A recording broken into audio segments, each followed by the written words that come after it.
Santo. Amen. Ang pagpapala ng ating Panginoong Jesucristo, ang pag-ibig ng Diyos Ama, at ang pakikipagkaisa ng Espiritu Santo, naway sumayinyong lahat. At sumainyo rin. Mga kapatid, tampok sa ating Ebanghelyo ngayon ang pagtawag ni Jesus kay Simon bilang Pedro, ang bato.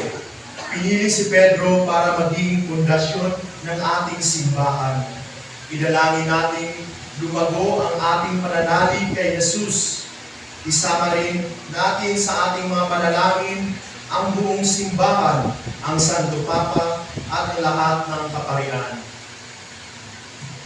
Mga kapatid, aminin natin ang ating mga kasalanan upang tayo maging marapat sa pagdiriwang ng banal na paghahain nagdudulot ng kapatawaran ng may kapal. Panginoon, kami nagkasala sa iyo. Panginoon, kaawaan mo kami. Panginoon, kaawaan mo kami. Kaya naman, Panginoon, ipakita mo na ang pag-ibig mong wakas. Kami ay hingapin at sa kahirapan ay iyong iligtas. Kristo, kaawaan mo kami. Kristo, kaawaan mo kami. Kaawaan tayo ng mga pangyarihan ng Diyos, patawarin tayo sa ating mga kasalanan, at patnubayan tayo sa buhay na walang hanggan. Amen. Amen. Sa lupa ay kapayapaan, pinupuri ka, pinagdarang, sinasamba ka Panginoon, ang Diyos sa rin ang langit, amang makapangyarihan, Panginoon Jesucristo. Alleluia, alleluia, alleluia,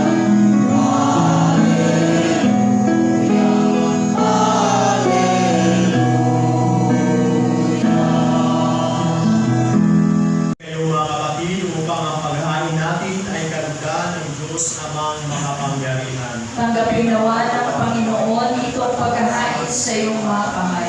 Sa kapurihan niya, karangalan sa ating kapakinabangan at sa buong sambayanan niyang banal. Ama naming lumikha, pinagkamit mo kami ng iyong pagkukop, pakundangan sa isang pakalagiang paghahandog, kaya sa iyong sambayanan ay iyong ipagkaloob ang pagkakaisa at kapayapaang nagbubuklod bunga ng aming mga alay na inyong ikinalulugod sa pamamagitan ni Jesucristo kasama ng Espiritu Santo magpa sa walang hanggan. Amen. Ito at kanin. Ito ang aking katawan na ihahandog para sa inyo.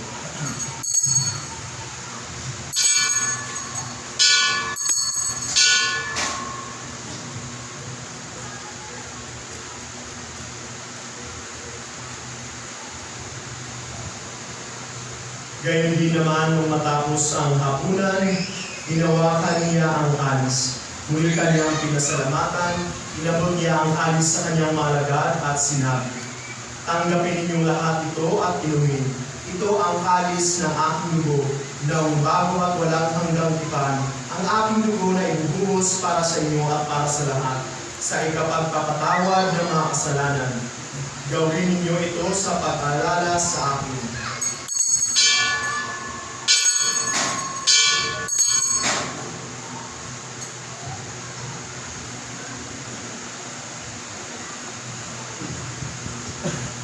Ipagbunyi natin ang misteryo ng pananampalataya. Si Kristo. Kalihan kasama ng Espiritu Santo, magpa sa walang hanggan. Amen. Sa tagubilin ng mga nakagagaling na utos sa turo ni Jesus, na Panginoon natin at Diyos, ipahayag natin ng lakas loob. Iwan ko sa inyo ang aking kapayapaan, ang ibinibigay ko sa inyo. Tunghayan mo ang aming pananampalataya at huwag ang aming pagkakasala. Pagkaluban mo kami ng kapayapaan at pagkakaisa ayon sa iyong kalooban. Kasama ng Espiritu Santo, magpa sa walang hanggan. Amen. Ang kapayapaan ng Panginoon ay laging sumainyo. At sumainyo rin. Magbigay kayo ng kapayapaan sa isa't isa.